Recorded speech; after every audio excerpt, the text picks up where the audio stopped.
Hi, this is actually a follow-up to part 7 for the day-night zebra blind, and this is after a viewer requested to be shown how to fit the blind. I will leave a link in the description for the blind that I actually bought for our Hully. This is more or less what your blind will look like when you take it out of the packaging. There will be more parts, but there are different versions of how to fit this blind, and I'm only showing you the parts that we used. So firstly, attach some sticky pads to the rear of these brackets. Now slide a bracket onto either end of the long bar that is attached to the end of the blind. To work out which bracket goes on which side, each bracket has a protruding piece of plastic. These have to be facing inwards. Now you'll see that those protruding pieces of plastic have to slot into either side of the roller blind itself.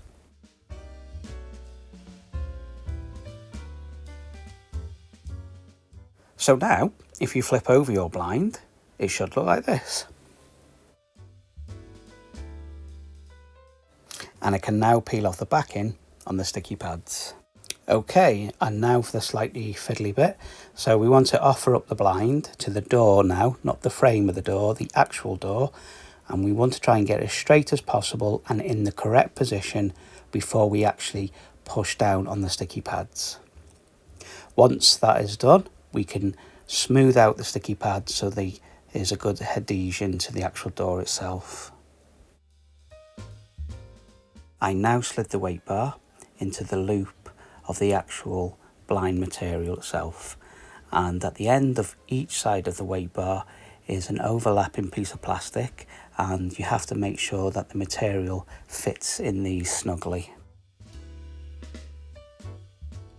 Now to secure the drawstring to the door. This will stop it waving about. So attached to that drawstring is a small pulley. So if you put a sticky pad on the back of that pulley, you can then stick that down to the door itself. And there we go, all done. And as showed in video number 7, here's the blind in action.